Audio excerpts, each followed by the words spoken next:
বলার জন্য। চাইলেও আগে কেমন ছিল, এখন কি কি পজিটিভ চেঞ্জ আপনি দেখতে পাচ্ছেন, আপনি অভিভাবক হিসেবে এটা একটু আমাদের সাথে শেয়ার করেন।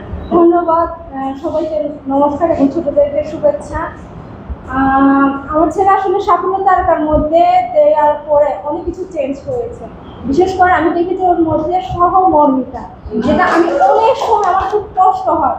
তারপর ও এসে আমাকে বলছে আগে কিন্তু এরকম করতো না। যখন ওকে এই স্বপ্ন তারকা কোর্সের মধ্যে দেওয়ার পরে ও আমাকে বলতেছে, মা তোমার কি কষ্ট হচ্ছে, মা আমি কি তোমাকে পানি করে দিব, আমাদের তো আবার অন্যদের থেকে পানি নিতে হয়, তো বলে দেখি পানি ভরে দিব, কলসি ধুয়ে দিব, থাল ধুয়ে দিব, এরকম করে মানে কষ্টের গুলো শেয়ার করছে।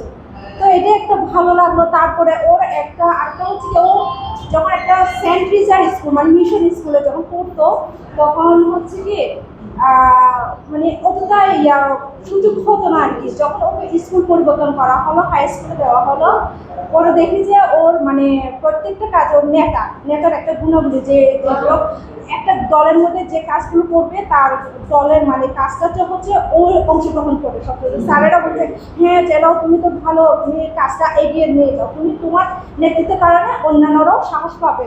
এটাই। আরেকটা হচ্ছে কি, ওর আমি একটা প্রোগ্রাম দেখলাম যে গতবার বুঝেছেন একটা প্রতিযোগিতার মধ্যে গেল, যাওয়ার পরে ওকে বক্তব্য দিতে বললো। তো দেওয়ার পরে ওর বাবা গিয়েছিল কিন্তু আমি যাই।